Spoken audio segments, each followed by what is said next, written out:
তো hello guys, আবার একটা নতুন ভিডিও নিয়ে চলে আসলাম তোমাদের সামনে। তো আমরা গেছিলাম মেলা।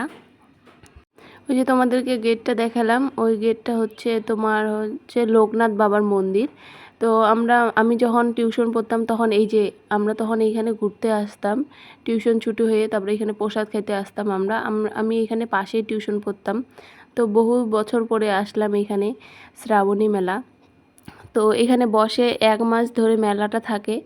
তো এখানে আমার বোন, আমি, আমার মেয়ে আসছিলাম মেলাতে ঘুরতে। তো এখানে ওর জিনিসপাতি কিনতে ছিল। তো এই মেলাটা 1 মাসের মতো থাকে। এটা হচ্ছে শিব মন্দির বিএড কলেজের সামনে মেলাটা বসে, বিএড কলেজে বসে মাঠটাতে। তো এখানে আমরা লটারি টিকিট কাটতেছিলাম। তো এই যে আমার মেয়ে এখন উঠাবে, আমার কাটা হয়ে গেছে। আমি জলের বোতল পাইছি, তারপরে আমার মেয়ে হচ্ছে কফি মগ পাইছে, আর আমার বোন হচ্ছে তোমার জগ সেট পাইছে। তো এগুলো হাসাহাসি করতেছিলাম। তো এইভাবে আমি তো মেলা আসতে চাই নাই, তো আমার বোন জোর করলো, বলে কি চল চল যাই আসি। তো বলতেছিল যে মিসিরির প্রথম মেলা, যাই আসি, ঘুরা নিয়ে আসি ওকে, তার জন্য আমার মেয়ের জন্য বিশেষ করে যাওয়া। তো মেলাতে যাই ও পুরো আনন্দ পাইছে, পুরো হাসতেছিল। তো মেলাতে আমরা গিয়েছিলাম ধরো সন্ধ্যা 6টার দিকে, 7টা মানে মেলাটা বসছিল। তো সন্ধ্যার দিকে গেছি আমরা, 9টা হতে হতে বাড়ি চলে আসছিলাম। তো মেলাটা সেরকমভাবে বসেনি, কিছু কিছু দোকান বসছিল, কারণ কি আমরা প্রথম সোমবারের দিনেই গেছিলাম। তো মেলাটা কেবল খালি বসছিল, কিছু কিছু দোকান বসে আর কিছু কিছু বসেনি, ঠিক করতেছিল। তো যেটুকুই খুলছে ওটুকুই দেখে ঘুরতেছিলাম। তো আমার বোন বলতেছে যে চল একটু লটারি কাটি। তো লটারিটা কাটলাম। তো প্রথমে লাগেনি, তারপরে দ্বিতীয়বার কাটাতে লাগে গেছিলো। তো এই তো তারপরে আমি বললাম কি ভাল লাগতেছে না, চল বাড়ি যাই। তো বাড়ি যাওয়ার পথে যে এই মন্দিরটাতে আমি বললাম চল তো ঢুকি, অনেক দিন পরে ঢুকলাম। তো আমার ফ্রেন্ডদের সঙ্গে আমরা এই মন্দিরটায় আসতাম।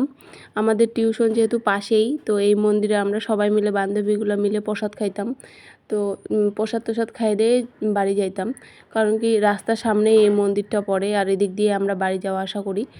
তো এখানে বড় করে মেলাও হয়, প্রসাদ খাওয়ার জন্য অনেক লোকও আসে। তো আমরা যেহেতু মেলা ঘুরতে আসছিলাম, তার জন্য পুজো হয়ে গেছিলো, লোকজন সবাই চলে গেছিলো। তো তার জন্য আমরাও প্রসাদ পাইনি, আমার প্রসাদ খাওয়ার ইচ্ছা ছিল। তো আমার বোনকে বললাম জন্য আমরা দুজনে ঢুকলাম। তো এখানে ঢুকে আমার বান্ধবীদেরকে মিস করতেছিলাম। আমরা কত এখানে অনেক আসছিলাম, এইখানে অনেকবার আসছিলাম আমরা, কারণ কি আমাদের টিউশনের পাশেই। তো স্যারও আসে এইখানে। তো এখানে বড় করে পুজোও হয়। তো এখানে ঘুরতে আসছিলাম। তো প্রসাদ যেহেতু শেষ হয়ে গেছে, প্রসাদ আর পাইনি, কারণ কি আমরা মেলায় গেছিলাম জন্য। তো মেলাটা হচ্ছে এই মন্দিরের পাশেই মেলাটা, তার জন্য যাওয়ার পথে ঢুকে গেলাম। তো মন্দিরটা খুব সুন্দর, খুব সুন্দর। আমরা এখানে অনেক আসছিলাম, অনেকবার। তো এখানে আমার মেয়ে আর আমি, তো এখানে আমার মেয়েকে বলতেছিলাম যে আমরা এখানে মন্দিরে আসছিলাম জানো মা, আমার ফ্রেন্ডদের সঙ্গে। তো আমার মেয়েও হাসতেছিল। তো দেখা হচ্ছে নেক্সট ব্লগে, ততক্ষণে বাই বাই।